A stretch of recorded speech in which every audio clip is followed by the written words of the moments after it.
Hola, ¿cómo están? Bienvenidas, bienvenidos al tercer episodio de 100 años al aire, de la M al podcast.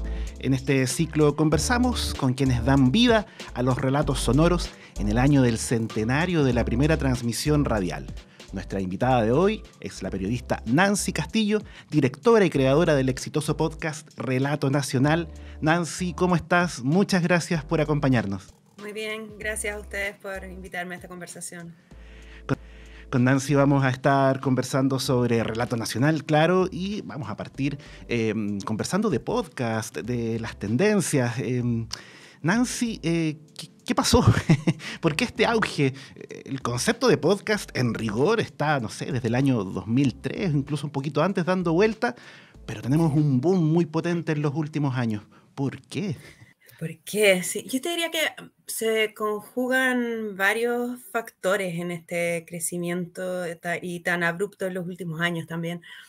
Entre ellos, el desarrollo de la tecnología a nivel de los móviles o teléfonos celulares, em, que obviamente evolucionaron, ¿no? De solo mandarnos algunos mensajes de texto. Evolucionaron a tener incluso la capacidad no solo de escucha que teníamos de música tal vez al inicio de los 2000, perdón, sino que también de que uno tienen por ejemplo los teléfonos tienen una capacidad, tienen unos micrófonos sumamente buenos, uno puede grabar audio de muy buena calidad a través de los micrófonos del teléfono, puedes tener programas de edición, o sea, de corte, a lo menos de cuña, y puedes trabajar incluso con otras pistas, con pistas de música, en programas que puedes todo eso manejarlo en tu celular. Entonces, hay una facilitación hacia el mundo de quienes querían crear podcasts. Y por otro lado, hay como que la industria de audio, y tal vez podemos poner el ejemplo con Spotify, que tal vez es el más nítido, porque antes habían muchas plataformas donde habían podcasts, pero seguía siendo, y antes, cuando estábamos hablando como al inicio del 2000, incluso un poquito antes, era como ser radioaficionado tal vez en ese tiempo, o sea, ese tipo de nicho de quienes creaban y escuchaban. Pero ya con la masificación de plataformas de audio, los consumidores, ciudadanos, las personas, empiezan a acostumbrarse a obtener audio desde su celular. Entonces, primero es la música, ¿no? Que es lo más básico. Pero en el caso de Apple, desde un inicio, en el caso, y ahí se traduce a los iPhone, desde muy temprano incorporaron como la aplicación para podcast. Lo que pasa es que la gente no lo sabía y está incorporada como está incorporada el clima, o sea que no se puede sacar, viene con el teléfono. Y después, y entonces seguía siendo bastante de nicho, y yo te diría que el salto, como para decirlo a nivel mundial, porque en el caso de Estados Unidos y países angloparlantes, y especialmente Estados Unidos, había más costumbre de esta escucha. Pero yo diría que el salto más grande es cuando Spotify decide sumar los podcasts. Y parte, si no me equivoco, de manera un poco tímida o exploratoria, tal vez como el 2016, pero los incorpora de una forma que no era tan evidente, o sea, había que ir a buscarlos, por lo tanto, uno ya tenía que ser asiduo a escuchar podcasts para ir a buscar uno a Spotify. Ahora no, ahora uno entra a la plataforma de Spotify y aparece como en la misma categoría de la música y con las categorías que ellos crean. Y eso facilita mucho. O sea, de hecho, nosotros creamos Relato Nacional el año 2016 y tuvimos obligatoriamente que hacer una página web, porque si no la gente no entendía de qué estábamos hablando cuando les decíamos que teníamos un podcast. La palabra en sí, además en castellano, es compleja, es como un post que... Y después cuando ya Spotify no solo incluyó, sino que facilitó el encontrar los podcasts, para nosotros ya es mucho más fácil. Seguimos teniendo la página web, obviamente, y la vamos a seguir manteniendo, pero ya era mucho más fácil decirle a un público no acostumbrado a podcast, mira, tenemos un podcast, ahí donde se puede escuchar. Entonces uno decía, ¿tienes Spotify? Sí. Ah, ya. Le ponías ahí Relato Nacional y listo. Facilitó mucho. Y eso, y si uno ve la cifra del 2018 en adelante, el crecimiento es cuando se ve como más exponencial. Entonces, ese ingreso de las plataformas de audio, yo creo que explica muchísimo la explosión. Una cosa que puede parecer trivial a lo mejor a propósito de lo difícil que es en el idioma, incluso hay que tomar la definición de si le ponemos tilde o no a la palabra podcast, si la queremos castellanizar, ¿no? Claro, o sea, de hecho, una conversación que hemos tenido mucho en foros y festivales de creadores de podcast a nivel latinoamericano es si valdría la pena o no cambiar el nombre, a lo menos a nivel de acá. Pero ya al final las tecnologías generalmente tienen estos nombres en inglés y se masifican así, y ya entrar a eso sería muy complejo, yo creo, Claro. difícil, una tarea titánica. Sí, y si quisiéramos poner un marco respecto de qué estamos entendiendo hoy por podcast, porque tal vez en un primer momento, en esa primera época pre-Spotify, la definición era súper tecnológica, ¿no? Estaba muy aferrada a la idea de que era un audio al que tú te podías suscribir y que llegaba a tu dispositivo de escucha, al iPod o al que fuera después. Hoy esa definición tecnológica parece que se nos queda bastante corta, ¿no? Se queda corta, pero sigue siendo sumamente amplia, porque en el fondo en términos de contenido, o sea, que cuando yo digo voy a escuchar un podcast, ¿qué voy a escuchar? Me voy a encontrar con, no solo, o sea, me voy a encontrar con temáticas distintas, que de hecho las plataformas tratan de agruparlos por temática en su presentación, o sea, historia, economía, política o actualidad, ficción, y eso viene a ser por temática, pero hay una gran diferencia también en la producción pensada para podcast y aquella producción que no está pensada para podcast. Y eso no se diferencia en estas plataformas cuando se hace la oferta. Y yo creo que eso lleva también a ciertos niveles como de, bueno, de amplitud del término, que sigue cabiendo como casi todo tipo de archivo de audio en el cual te suscribes y como tú decías, se renueva automáticamente en tu dispositivo cada vez que se sube un capítulo. Pero claro, tú te puedes encontrar desde programas de conversación o programas que tienen pre y postproducción y un guión, o te puedes encontrar con ficción, y hay muy buena ficción también en sonora, en podcast, y son, yo te diría que formatos que son completamente distintos. Entonces esto es como si uno dijera... Mmm, esto es como si estuviéramos hablando de páginas web cuando decimos podcast. Entonces, ¿en qué me puedo, páginas web, pongámosle algún contenido ya, páginas web, incluso informativas? Yo me puedo encontrar con unas páginas web informativas tipo New York Times, con una visualización de Big Data, de datos que la llevan unos gráficos increíbles y todo, y me puedo encontrar con otra cosa que más parece un blog. Y, y es lo mismo que está pasando con los podcasts. O sea, hay mucha diferencia entre las producciones y entre los contenidos. Y esa diferencia no necesariamente se está explicando al auditor y no, tampoco necesariamente se le está facilitando en términos de la búsqueda. Y en esa diferencia en la producción, o más bien esa diferencia en la producción, ¿crees que condiciona? Quiero decir, está pasando mucho que las radios dejan disponibles en sus plataformas, en sus sitios, los programas que hacen en vivo para escucha posterior y están etiquetados también como podcast. Pero claro, hay una dinámica de producción distinta, como planteas tú. Desde tu mirada, ¿son podcast realmente? No son podcasts con producción. Y, no son, y a lo menos no es una producción pensada para podcast, porque la radio tiene una gran ventaja, ¿no? Que todos lo sabemos, que es la inmediatez, ¿no es cierto? Y esa inmediatez es una ventaja que por mucho que yo tenga un equipo de 200 personas para producir podcast y sacar así al minuto, la radio va a ser mucho más rápida que yo. Entonces, hay ciertas temáticas que son propias de la radio, todo aquello que sucede en vivo, si quiero transmitir un discurso presidencial, si ocurre, como nos ocurre acá en Chile, un terremoto, la radio a pilas por lo menos nos va a quedar vigente y vamos a poder enterarnos de algo, porque se nos puede la electricidad caer, la conectividad, que ya nos ha pasado. Y en eso, esa ventaja que tiene la radio no es, esa ventaja no lo va a tener el podcast. ¿Cuál es la ventaja que tenemos en los podcasts? Es que tenemos más tiempo. Ahora, ¿cuánto más? Depende del tipo de producto que estamos haciendo. Si estamos haciendo un podcast informativo que tiene una renovación diaria, por ejemplo, un podcast que todas las mañanas, a las 7 de la mañana está disponible porque te va a contar como la pauta del día en 5 o 7 minutos, pero igual vas a tener un espacio de pre y postproducción. Algo vas a producir el día anterior, algo vas a producir muy temprano en la mañana, vas a poder agregar pistas de sonido y de música a ese producto. El llegar y tomar lo que se acaba de emitir y subir, ahí no hay cero producción, simplemente lo que están haciendo ahí las radios, que me parece bien que lo hagan, ¿sí? Es una plataforma que hay que utilizar, es permitir que sus auditores escuchen los programas de los cuales son asiduos en un horario en el cual, por X razón, ese día no pudieron escuchar en vivo. Entonces, por eso se pone en la plataforma. Entonces, yo hoy día no alcancé a escuchar a las 7 de la mañana el programa que suelo escuchar, pero quiero escucharlo a las 8 y, bueno, sé que el programa ya terminó, lo subieron, y ahí lo puedo escuchar.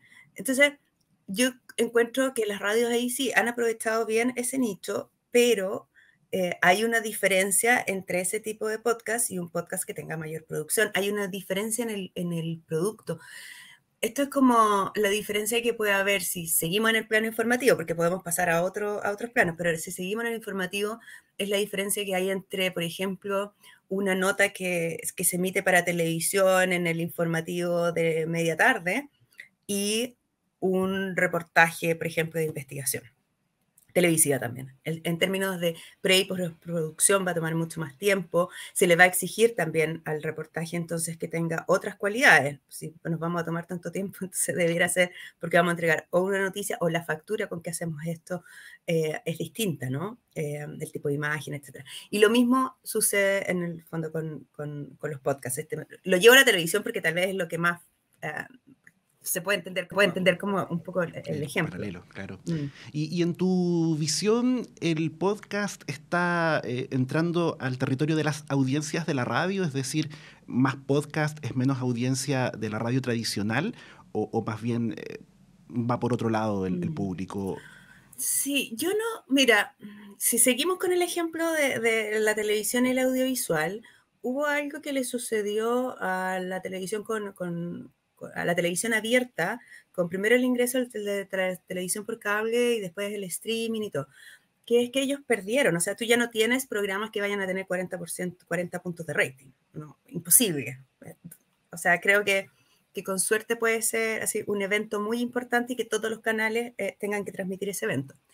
Pero incluso ahí creo que no llega al 40. Porque tienes que compartir con quién, con Netflix, con Amazon, con, bueno, la que tú, HBO, etcétera. El fenómeno del video on demand se trasladó 100% al mundo también de la escucha, por eso se habla con los podcasts del radio on demand. O sea, escucho lo que quiero, cuando quiero y en el momento que quiero. Pero a diferencia de la televisión, donde efectivamente estas plataformas y bueno, y todo lo que la tecnología hace, que tenemos televisores más inteligentes también, y etcétera, a diferencia que provocó una caída súper fuerte en la industria, o sea, a nivel de ingresos por publicidad bajó increíble, eso golpeó a la industria y yo diría que le ha costado mucho, mucho levantarse y entender cómo hacer televisión, y esto es para todos los canales, en un mundo donde cuando termino la jornada laboral me siento frente al televisor y no tengo ganas de ver una teleserie de hace 5 años que están transmitiendo a esa hora, sino que tengo ganas de ver la película que acaba de ganar hace 2 meses los Oscars, por ejemplo. En radio, uno podría pensar que si se aplica la misma como teoría, podría pasar lo mismo, ¿no? Radio on demand es podcast y podría terminar matando a esto otro de la radio, la radio, la transmisión clásica de radio. Yo no creo que eso vaya a pasar. No creo que el fenómeno tal cual se vaya a traducir, vaya a darle ese golpe a la radio que tenemos en el dial abierto. Creo que hay, por lo que te decía, por los aspectos asociados, por ejemplo, a la inmediatez, por una serie de costumbres, y no solo acá en Chile, en muchos países, y roles que cumple la radio. No sé, en mi caso, me subo al auto y lo primero que hago es poner la radio. Si no encuentro algo que me interese, lo segundo que hago es que conecto un podcast. Eso es como, pero lo primero es la radio. Entonces, si están transmitiendo en ese minuto algo que es de mi interés, o justo llegué al momento del noticiario, lo voy a escuchar. Entonces, o si es justo el programa donde me interesa conocer las opiniones de esas personas, lo voy a escuchar. Y la radio además tiene un montón de otras como funciones sociales que cumple en lugares donde hay mucha más ruralidad. Siguen existiendo radios donde dan avisos respecto de ferias de venta de productos o que alguien va a llegar incluso. Y así sigue cumpliendo ese rol y eso no lo va a reemplazar en ningún caso los podcasts. En 100 años al aire estamos conversando con Nancy Castillo, creadora y directora del podcast Relato Nacional. Nancy, en otras entrevistas he escuchado que tú eres muy auditora de podcast. ¿Qué tiene que tener uno para que te atrape a ti? Uno para que me atrape a mí tiene que tener diseño sonoro. Ese es mi... Y el diseño sonoro, para los auditores que puedan no estar tan metidos en la producción de podcast, tiene que ver con que uno, desde la concepción del programa, del capítulo, de la historia que va a contar, lo piensa desde el sonido. ¿Cómo voy a contar esto sonoramente? No solo voy a entrevistar a alguien, sino que me está contando una historia que tal vez transcurre en un lugar que tiene sonido. ¿Cómo voy a trabajar ese sonido? ¿En qué planos sonoros voy a ocupar ese sonido? ¿Me va a sonar primero al auditor, le va a sonar el sonido de los motores? No sé, estoy haciendo una nota sobre alguien que conduce, no sé, autobuses, por ejemplo. Va a sonar primero los motores, va a sonar cuánto frena, va a sonar... Esa capacidad que en el fondo tiene el diseño sonoro para trasladar a un auditor hasta el lugar en que ocurren los hechos. Y también la música es sumamente importante. Entonces, eso es parte del diseño sonoro también. Y es parte de eso, se traduce en... También puede llevar al auditor a una época, porque puede ser una música de una época específica, pero más bien juega el rol de intensificar un sentimiento. Si el auditor, perdón, el protagonista está contando algo que es triste o por el contrario que es alegre, la música tiene que estar bien conjugada, bien utilizada ahí para efectivamente yo como auditor sentir esa alegría, empatizar con lo que estoy escuchando. Y entonces cuando yo comienzo a escuchar un podcast, que siempre estoy explorando también, a veces dura un rato nomás y cambio, o otras veces digo, ya, te escucho hasta el final. En general, aquellos que me cautivan mucho son aquellos que tienen un trabajo de diseño sonoro, que se nota que se trabajó eso previo y que en la producción final quedó en el montaje, en todo se logró. Y también se nota que hay un guión, un trabajo de guión, hay una estructura narrativa. Sea incluso, aunque no sean historias como las de relato, que son historias mínimas, etcétera, sino que incluso si es como me van a contar, puede ser un programa que esté más asociado a información y a reportajes. Pero si utilizan esa estructura narrativa, si se preocupan del diseño sonoro, a eso me suele cautivar. De lo que nos cuentas, desprendo entonces que para ti el diseño sonoro es algo deseable, pero no una condición necesaria para que hablemos de podcast. Puede haber un podcast basado en la pura conversación, ¿no? Puede haber un podcast basado en la pura conversación, pero creo que también, o sea, ahí también se necesita diseño sonoro, a lo menos no al nivel de producción que puede ser, por ejemplo, una ficción llevada a podcast, que es como antiguamente era el radioteatro, pero que ahora tiene como algunas variaciones, digamos, especialmente en el tema del diseño sonoro. No se requiere, si estamos hablando de un programa de conversación, claro, no vamos a requerir un nivel de diseño sonoro que requiere, como te decía, uno de ciencia, perdón, de ficción, pero sí algunos elementos, o sea, tal vez ritmo de la conversación, incorporar tal vez ciertos cortes, también se puede agregar ahí, y de hecho hay formatos noticiosos que, que escucho, que son en podcast, que son bien parecidos a esto que te decía como de las noticias por la mañana, de medios internacionales como el The Guardian y el New York Times, que si bien ahí generalmente es muy parecido a un programa de radio dando noticias rápidas, pero incorporan más diseño sonoro. Entonces le dan un ritmo que como que te despierta, digamos, como es pone atención. Tal vez es bien parecido a las radios de noticias en la mañana, temprano, como a radios que tienen departamentos de prensa, pero a lo menos se incorpora ahí, o sea, están pensando en diseño. Esos son los llamados daily, ¿no? Claro, los daily, sí, sí.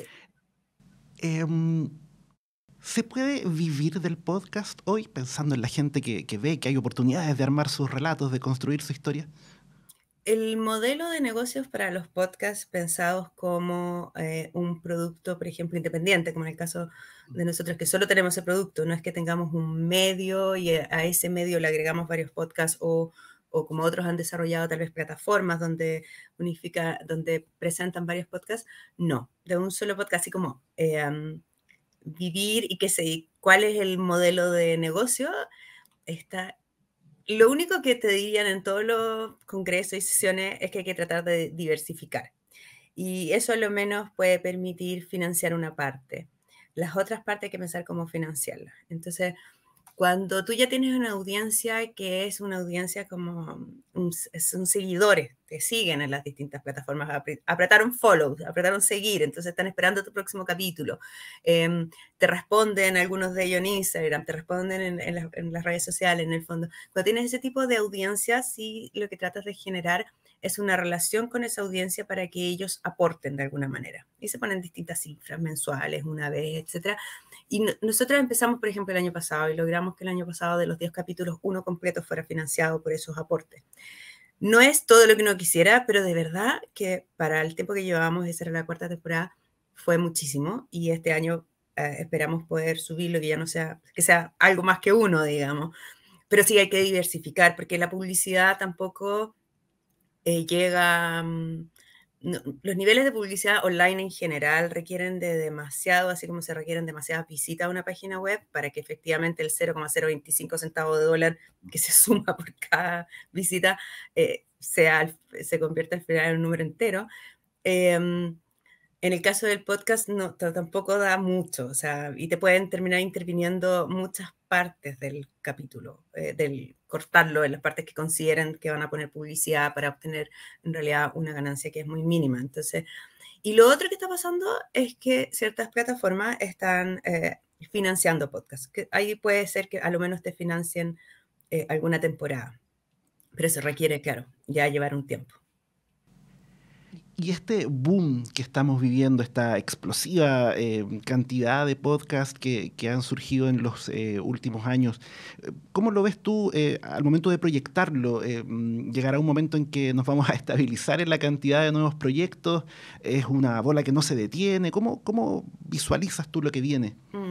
Yo creo que va, o sea, que va a continuar. No sé si va a tener otro salto así en términos como de cómo uno ve la curva respecto del 2015, 16 al 2018, 2020. No sé si se va a poder producir un crecimiento así como tan exponencial como se produjo en ese minuto, pero yo creo que va a seguir creciendo, se va a mantener como lenguaje, sí, como lenguaje, o sea, así como me gusta ver una película, me gusta leer un libro, me gusta escuchar podcast.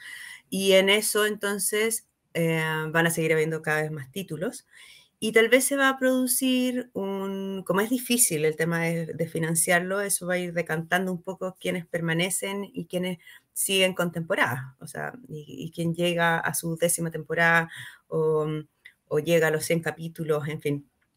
Bueno, hay algunos que emiten casi diariamente y eso obviamente pueden llegar a los 2000 capítulos, pero estoy hablando con este como nivel de producción que no te permite tampoco tener un podcast al día por el nivel de postproducción. Y puede pasar también lo que está pasando con, si llevamos de nuevo el ejemplo a lo que sucede con las plataformas televisivas, que sean esas plataformas las que terminen absorbiendo muchísimo la producción. O sea, así como las productoras más pequeñas audiovisuales, ahora uno, no sé, pues se sienta a ver Netflix y como que todas las producciones son hechas por Netflix. Y no es que Netflix esté haciendo todas las producciones, son productoras que hacen su producción, la venden a Netflix y luego tiene el nombre, digamos, queda con la marca Netflix. Puede pasar eso también. O sea que... Y ahí siempre va a quedar un espacio para lo que es la producción independiente, eso siempre queda, ¿no? Pero puede quedar muchísimo más de nicho.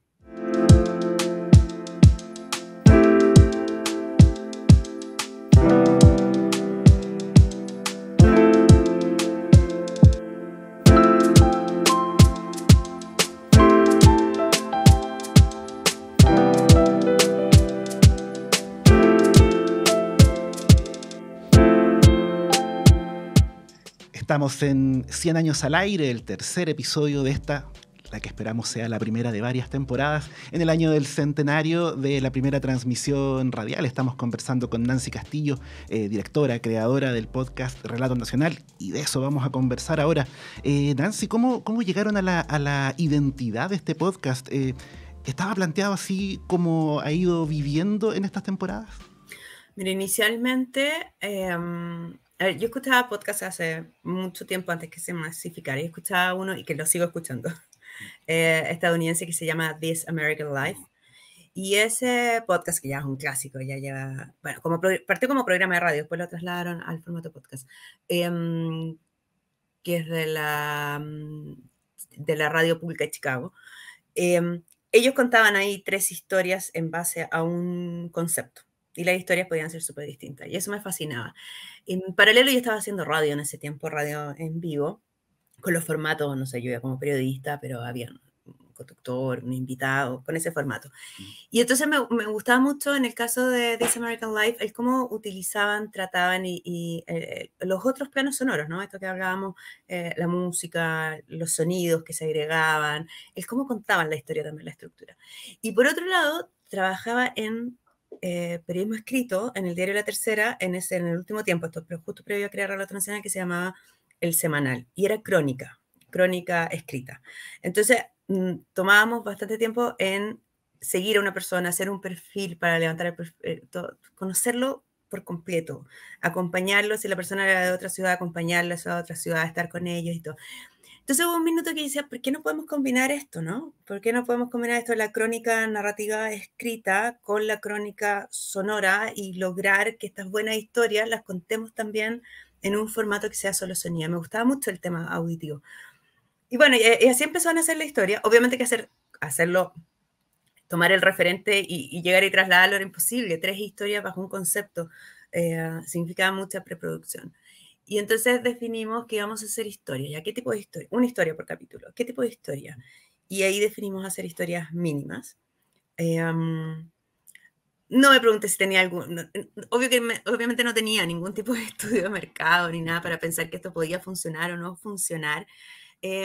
Pero sí sentía que en la conversación diaria a las personas les importan las historias de personas, no solamente nos importa lo que está pasando a nivel más político, más macro, o de personajes famosos, o bueno, y ahora con todo el mundo de las redes sociales que no se puede enterar de la vida de todo, sino que también le importan las historias que a uno le suceden y que le suceden a los cercanos a uno, que a veces uno cree, y que son esas que se cuentan un poco como en la sobremesa de un almuerzo domingo. Cuando uno dijo, oye, supiste que a la no sé cuánto le pasó esto y después esto. Ya. Entonces dijimos, vamos por las historias mínimas que consideramos además que le pueden hacer clic a cualquier persona, acá en Chile y afuera. Y afuera, ¿en qué sentido? ¿Por qué nos importa el afuera? Porque el mercado chileno es chico, es un mercado pequeño para cualquier cosa que uno quiera lanzar.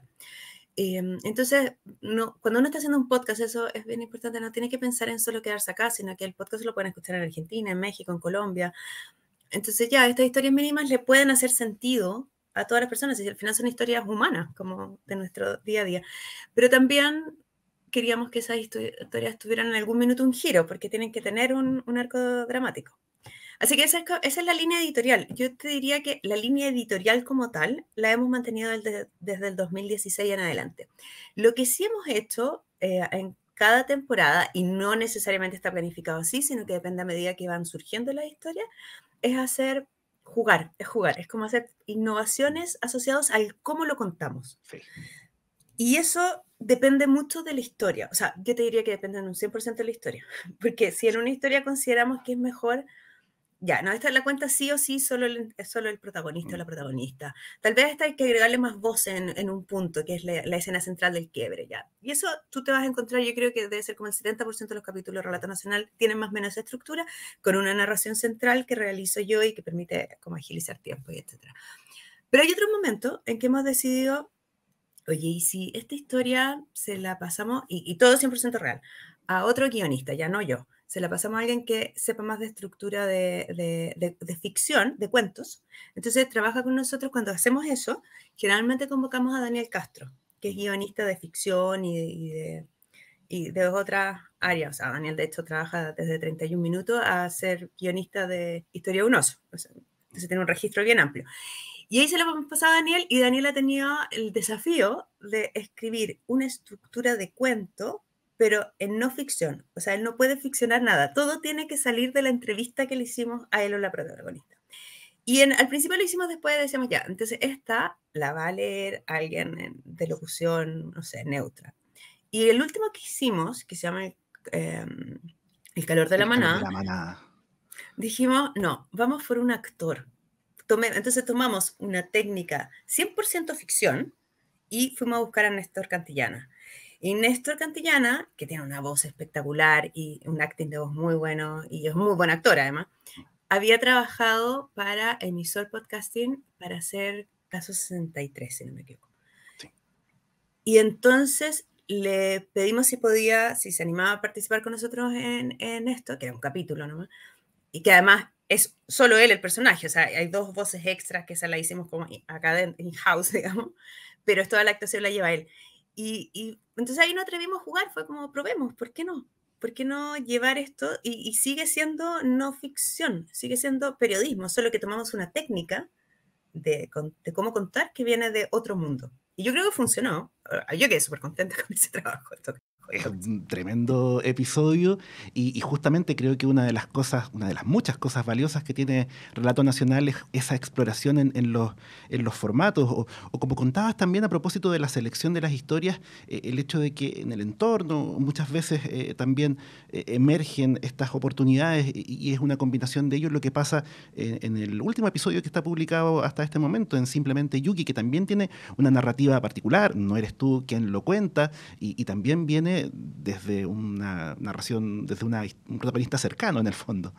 Claro, en Simplemente Yuki, mira, y ahí de hecho partimos haciendo otra cosa, íbamos a hacer, esto así como el making of, teníamos otra historia, que ahora, o sea, otra historia que guardar, y queríamos hacer un capítulo con distintas historias que fueran como con el concepto de perdido y encontrado, desde que se te perdió algo en un lugar, un algo, un juguete, a un niño se le perdió un juguete en una micro, se te perdió el auto en el estacionamiento, pero que tuvieran algún sentido. Nosotros, siempre nuestras historias tienen como una segunda lectura que te deja como pensando al final, te deja un sabor, como un retrogusto, diría yo.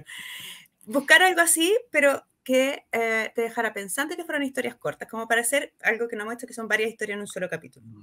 Y cuando tuvimos la primera historia, funcionaba, pero sentimos como que tal vez la estábamos como obligando un poco al formato.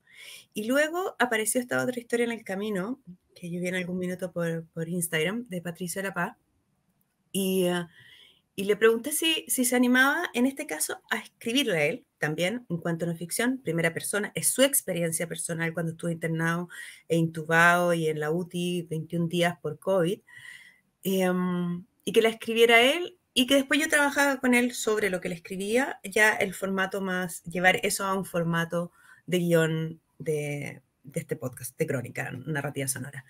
Y entonces hicimos eso. Él escribió su historia y después trabajamos, ok, acá cortemos acá, pongamos esto otro, reiteremos, no sé qué, pongamos sonido. Y también en esta historia cobra una relevancia mucho más fuerte los sonidos, por ejemplo. Esta historia, el mar era muy importante en Simplemente Yuki. Y por lo tanto, si tú te fijas, el mar lo llevamos a un primer plano en volumen, que es muy envolvente. Y eso está pensado porque era el sueño que él tenía cuando estaba en coma inducido. Entonces era como, había que meter al auditor en ese mismo como sueño en que estaba, en esta experiencia onírica que él estaba teniendo. Y bueno, y después, y también estábamos con la duda, porque era, o sea, lo lee él, o lo lee, o vamos de nuevo por un Néstor Cantillana. Y en realidad este estaba escrito distinto, porque no estaba como el cuento que hicimos con El calor de la monada. Y consideramos que siendo él, además el protagonista, siendo él quien había vivido la experiencia, él le iba a dar un tono, una cercanía que ese capítulo requería. Y entonces nos fuimos a estudio y grabamos con él y las indicaciones eran bastante mínimas en términos porque él no necesitaba hacer un acting de voz, era su historia. Claro, ¿quién mejor que él para expresar la emoción que había detrás de cada idea? Claro, y después además, o sea, cuando él dice, cuando está escribiendo su propia historia, su propio testimonio en el fondo, en un minuto me dice, oye, ¿sabes qué, Nancy? Hay la música de Unicornio. Yo pensaba en Unicornio. Entonces, tú sabes que acá hay un tema con los podcasts y con la radio en general. Lo que pasa es que lo de la radio está un poco más resuelto, los derechos de autor de la música. Para los podcasts no está resuelto, ni acá, ni en Argentina, ni en ninguna parte. ¿A quién le tengo que pagar para poder usar los derechos de autor? Pero ya en otro capítulo que habíamos tenido, habíamos querido usar una canción de Silvio Rodríguez. Y entonces habíamos hecho todo el trabajo de producción, la Josefina Aguirre, que es la productora, para conseguir que Silvio Rodríguez nos autorizara a usar esa canción en ese otro capítulo que se llama Fábula de Tres Hermanos, que de hecho lleva hasta el mismo nombre de la canción que se usa ahí. Y entonces acá el Pato de la Paz nos dice, oye, Silvio, con unicornio. Y yo ya, probemos. Si lo peor que nos pueden decir es que no. No. Claro, O sea, que ya lo tenemos. Claro, si ya nos dijo una vez que sí, entonces le escribimos nuevamente, explicamos de qué se trataba y nos autorizó a utilizar la canción, lo que también le entrega una escena sonora, porque Patricio ahí dice, bueno, yo muchas veces escuchaba esta canción. No es que usemos la canción como en un segundo o tercer plano, sino que es parte de la escena, es como que uno está con él escuchando esa canción en ese minuto, sintiéndose derrotado por la búsqueda, como perdiendo la esperanza de que va a encontrar a Yuki. Y nada, y bueno, y así se van conjugando todas esas partes para lograr hacer un capítulo. Hay muchos episodios por los que me encantaría preguntarte, pero Ujú. no quiero dejar pasar también, a propósito del formato, la experiencia súper innovadora en el episodio Las Hermanas, en que hay una narración que va en paralelo al audio, que va describiendo en lengua de señas el episodio. También esa es una experiencia súper innovadora. Sí, nosotros hicimos ese capítulo primero solo en podcast tradicional, lo que sí al inicio, porque esta es una historia de dos hermanas, una de ellas tiene 0% de audición, ¿no? Y son muy pequeñas.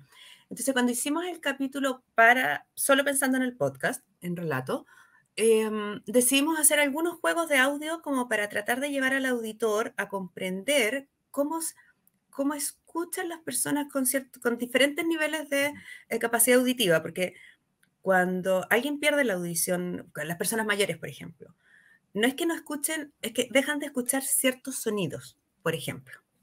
Y por eso a veces uno dice, oye, pero si ahora la abuelita me escuchó todo y delante no me escuchó nada. No, es que hay ciertos sonidos que se escuchan, pero otros no. Y eso, entonces, ya ahí estábamos pensando en cómo utilizar, estamos haciendo una cosa sonora, estamos hablando de la discapacidad auditiva, cómo no podemos hacer algo donde mostremos esto. Y entonces al inicio del capítulo hacemos un juego con una música y cómo esta varía dependiendo del nivel de escucha que tienes.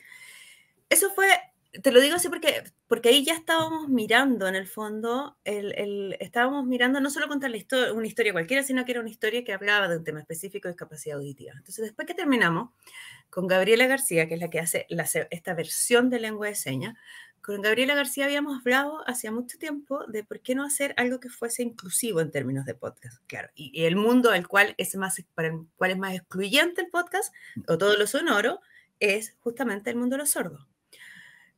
Y entonces dijimos, hagamos esta historia, veamos cómo nos resulta esto si la llevamos a lengua de señas. Y claro, alguien puede decir, oye, pero no es un podcast, o sea, obvio, lo tuvimos que poner en YouTube, pero también ahora hay podcasts con imágenes, que se llaman podcasts. Pero fue tomar la misma historia y decir, ok, trabajemos en lengua de señas. Y ahí hubo un montón de aprendizaje que tuvimos que hacer. Yo me declaro completamente ignorante hasta ese minuto. Yo no sabía que, por ejemplo, la lengua de señas es distinta acá en Chile, que en Argentina, que en Perú, etcétera.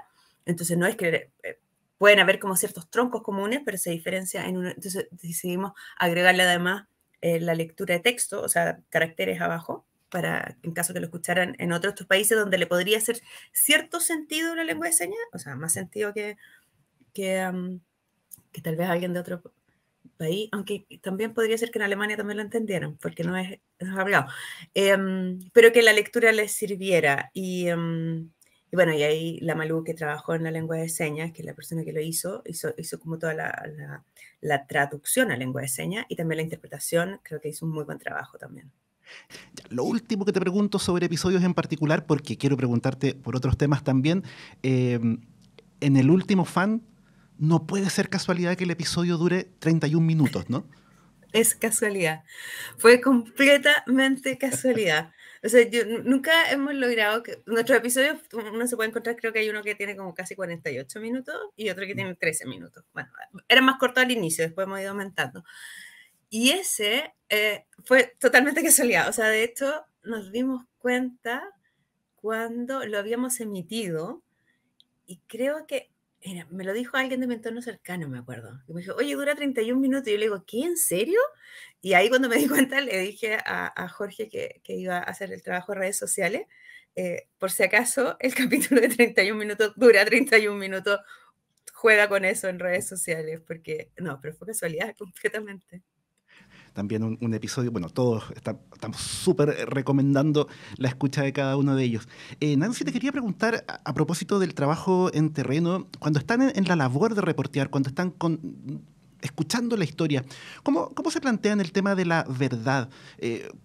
es tema de pronto cuando están escuchando el testimonio, porque la dinámica, la manera de aproximarse a la historia, a primera vista no luce igual que, no sé, el de una nota periodística de radio tradicional, ¿no?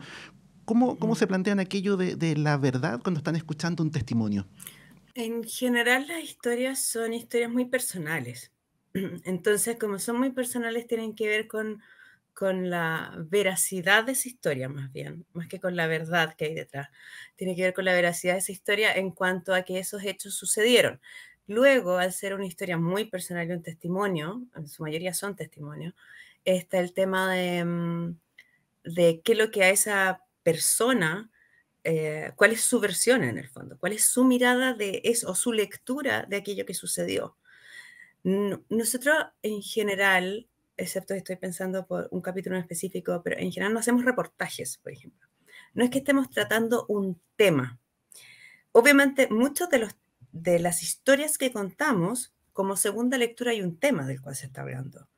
De Gemelas Mellizos, por ejemplo, hay un tema ahí sobre el tema, sobre la inclusividad y el aceptar o no, tanto por una familia como por la sociedad en general, el cambio de género.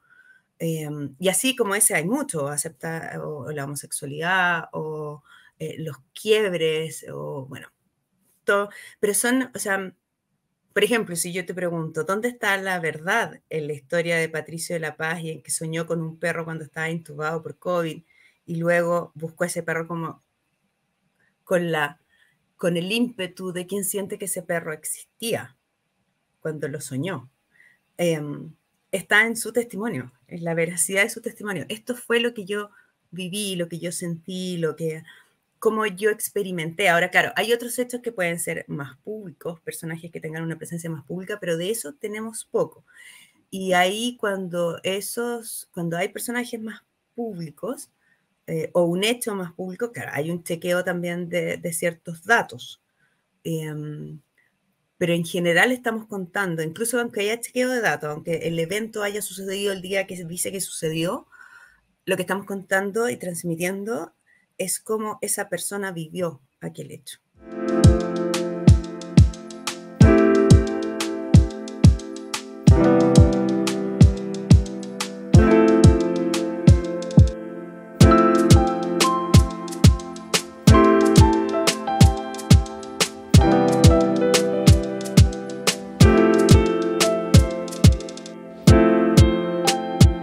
Podríamos estar toda la semana preguntando cosas acerca de los episodios, la dinámica de producción, el abordaje de las historias que nos presenta Relato Nacional.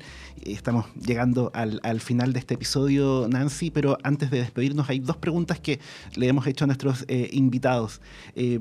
Como auditora, ¿hay algo, y auditora en general, podcast, radio, a propósito del centenario que se está celebrando este año, ¿hay alguna experiencia en particular que te haya marcado? ¿En la escucha? Sí, ¿En general? sí, como auditora, que tú digas, Sí. esta es como mi primera memoria, lo que más me condicionó, en fin.